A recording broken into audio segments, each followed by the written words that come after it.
In this video, I'm gonna show you how to create this face slice effect using Photoshop. So let's get started.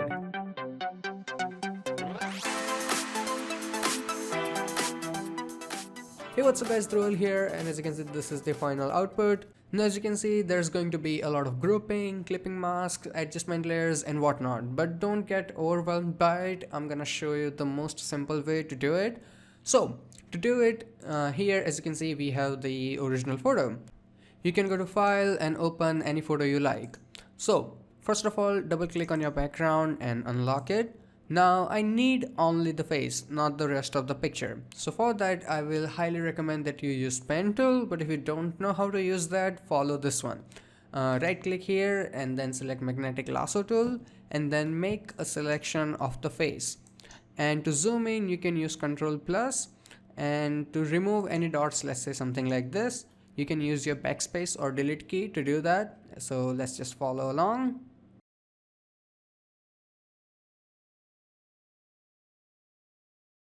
And when you are at the end of the selection, just double click and it will turn into a selection. After this, go and click on the layer mask here. So only the face will be visible and everything else is hidden. Now before we do anything, I'm gonna make a copy of this layer in case if we screw up something, we don't have to do the selection again. So make sure the layer is active, then go and press Ctrl J. After then, double click on layer 0 copy, this one here, and rename it slice from here. It's really important that you name this layer this, okay? So that's done, and layer 0, you can just rename it backup. So we are clear on that. Now let's go and create the background before we actually start working on the effect. So to create the background, go and create new blank layer. Now since it's a background, make sure this layer is under your actual photo. So rename it to background first. That's done. Now right click here and then select paint bucket tool. In the color, go and make sure you have white color here and then click. So we have white, but normal white looks boring. So for that, right click on your background layer and then select blending options, and here go and select gradient overlay. Now I have all the settings already, so you can see the numbers here. Opacity is 40, the gradient is regular, black and white, but I think I reversed it. Okay, so I reversed it. Normally it will look like this. So if you reverse it, it will look like this. Style is radial and angle is -111, and scale and angle, these things will depend on the resolution of your image. So if you use different image, you will have to play around a little bit.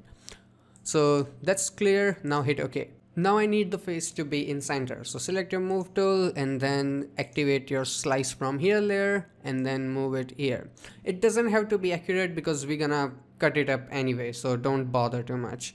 Now to start the effect, I'm gonna go and create slices that we will use to cut up the face. So for that, right click here and then select your ellipse tool. It's a shape tool, don't use regular round circle tool, don't do that. Select this one and then go and draw something like this. The color can be anything, but since background is already white, I'm gonna change it to black. And to change the color of this shape, double click on this thumbnail here and change it to, I don't know, black, then hit OK. Now you can change the size of it. You can simply press Ctrl T and then you can change it however you like. So keep it here, and whenever you draw this, keep that in mind. And when you draw this, keep that in mind that this bottom part of the circle, that will be the cut. Let me confirm it so you can see it properly. You see this bottom part here? Yeah, this is where the cut will happen.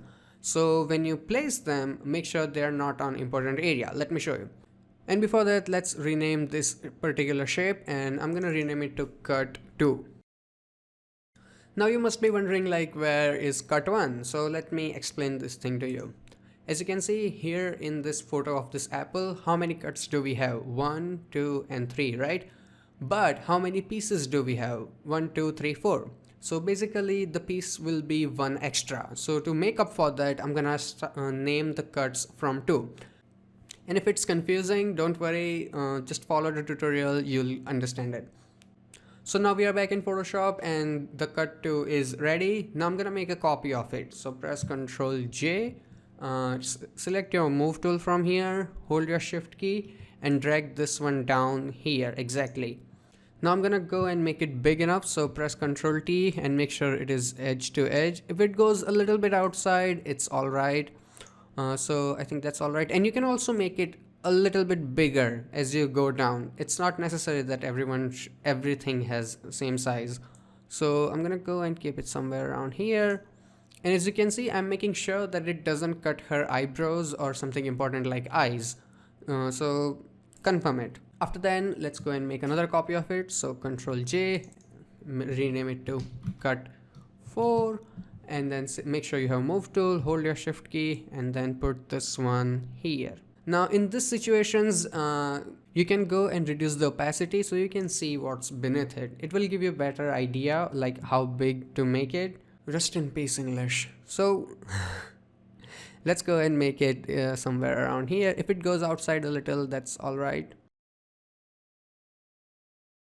So that's good, confirm it, and then make the opacity 100 again. So that's done, and now we need to make the final cut. So for that, press Ctrl J and rename it to cut 5. So all the cuts are ready, and now we know like how the pieces are going to look, the basic idea. Now what I need is copy of every single cut. So to do that together, select cut 1, hold your shift key and click on cut 5. Then press Ctrl J. So you will have copy of every single cut. We're clear? Right. Now before you do anything, turn off eye of every single cut. And then forget about original cuts. We will use them later. Right now we don't need them. We need the copies. So for that, first of all, let's turn on the cut to copy, this one, right? So we will use this one to cut the face. And before we do the cutting, I'm gonna go and apply this layer mask just so that it's a lot less confusing. So activate your layer mask here, right click and then select apply layer mask. So we only have the face and not the mask. Clear? Good. Now activate your cut to copy again. Then do you see this little arrow here? So right click on that and select direct selection tool, not the path but the direct. Then click on your shape. Now you see this little 4 dots here. If you click on them, you can move them around. So the box will come up, simply say yes. So since you can move them, make sure this goes outside your face, and then you can use this arrow to expand it a little bit more. That is done. Now I know it looks like a silly head, but this is what we need. Now we need selection of this cut. So for that, hold your Control key and click on the thumbnail. Not the layer, but on the thumbnail. Once you have the selection, you can turn off the eye. We don't need it. Then activate your slice from here thing. Layer. So now press Control, Shift and J. So what it will do, it will just simply separate that piece from the rest of the photo, right? And just like every layer, rename it. So I'm gonna go and name it slice 1. So we use the cut to copy, we don't need it, you can delete it, okay? Less the layer, less the confusion. So now we're gonna go to cut 3 copy. You can go and activate it. After that, make sure you have this direct selection tool. Click on it, you have the dots, click on the dot, then go and stretch it. The box comes up. You know what, don't show it again. Yes, then let's go and stretch it a little bit more. Make sure it goes outside the face. That's it. So I think this is good enough. You can, just to be sure, you can also like cover the entire face. I don't think that's necessary, but whatever. So the silly hat is ready. Then we need to turn it into a selection. So hold your Control key and click on the thumbnail. Selection is ready. Now we can turn off the eye. We don't need it anymore. So slice from here, right? Because we need to cut it from here. So activate this layer, then press Control, Shift and J. And just to make sure that we didn't mess up somewhere, you can just turn on and off the eye to see that, okay, now it's on a different layer. So the cut 3 work is done. So we can delete it. And before we move on, let's rename this layer. Don't forget to name your layers or you will be so lost I cannot explain, because I did it in previous file and I regret it. So I'm gonna name it slice 2. So let's do the same with the cut 4 copy. So I'm gonna turn it on. And same thing here. If you cannot see what's going on, you can simply just reduce the opacity and have an idea that you are covering everything. So just a handy tip.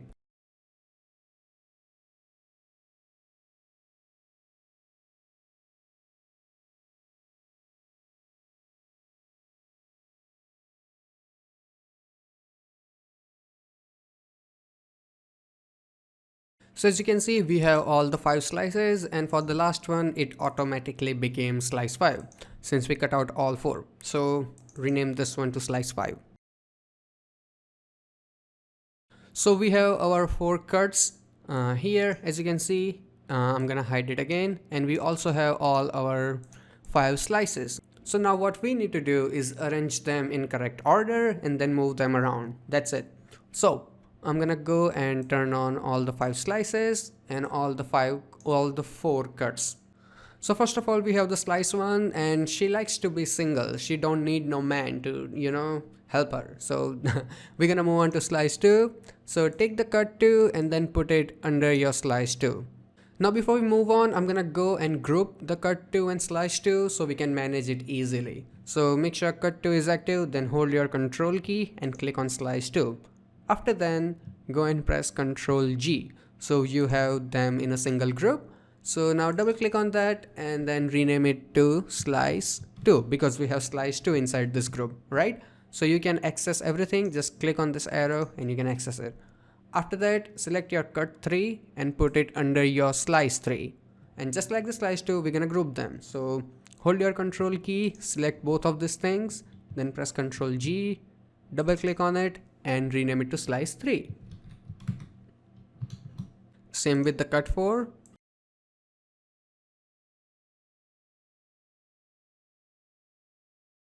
So as you can see, since we named everything and we grouped everything, how easy it is to manage things here.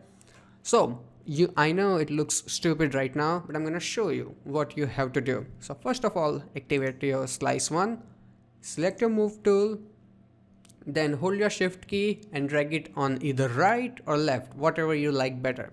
So I'm gonna go and drag it on the right a little bit, then activate your slice 2 group. Hold your shift key and drag it on the left like this. As you can see, now the effect is taking shape. So do it with all the slice.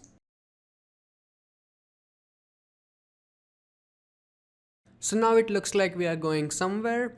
Now here comes the real power of like grouping and naming everything. As you can see, if I zoom in, as you can see the black circle, it's a bit bigger than the face. So to make it smaller, what do we need? Okay, so it's the slice number 5. So you can go and turn it open up the group. Now what do we need? Cut 5. So activate the cut 5, then press Ctrl T, and then you can just simply make it a bit smaller and then confirm it. It's easy as that. And as you can see, there's a little bit extra portion here. So if you want to erase that, okay, so it's on slice 5. Yes. So activate your slice 5. Where do we go? Right click here, select your eraser tool, and then you can erase it. See, this is the real power of naming and grouping everything. So that's done. And now as you can see, the black colors, they don't look that good here. So we need to make it a bit more, cheerful and colorful. So for that, activate your cut file. And here is also the reason why I specifically told that you need to use shape tools. Here's the real benefit. You double click on the thumbnail here and the box will pop up. And then you can change it to any color you like, even after you save the file. So I'm gonna go and make it, I don't know, cheerful red. That looks nice. And then hit OK. Then turn off the group. Now let's go to slice 4. I'm gonna go open it. And I think my wireless mouse is giving me a bit trouble, but I'll do my best. So I'm gonna go and double click on the cut 4, and then this time I'm gonna go and select a bit yellowish color. So I think that looks fun. Hit OK, and don't worry about it, you can change it later, so let's just do it.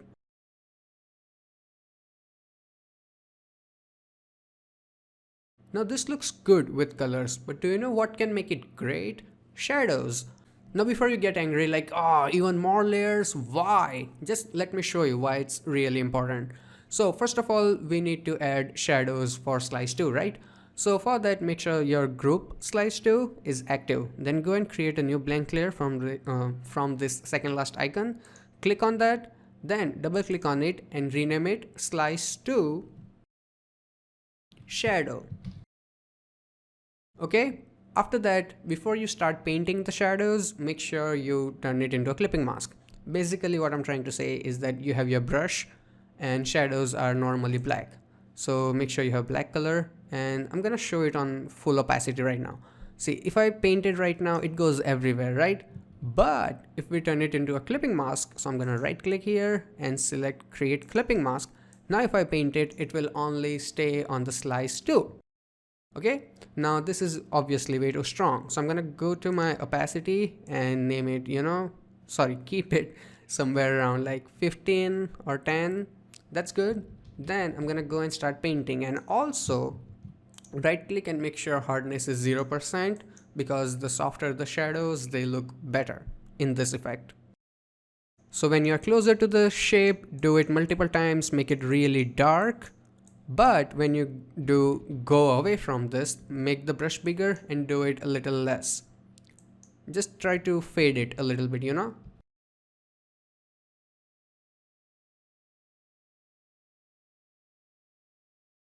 Now once this is done, I'm gonna go and also add the shadow in exact opposite direction. So we have the contact shadow here on the right. So I'm gonna add one shadow here like this. So it looks more like, a circular object. So for that, I'm gonna go and do a bit more painting. And let's say if you think, oh my god, it's good, but it's really strong. So you can go and change the opacity to somewhere, around 80, 85. And if you want to erase something, you can simply get the eraser and then you can erase it. Right click, make sure hardness is 0%, and then you can erase it. See, easy as that. So I'm gonna go and do the same thing with slice 3.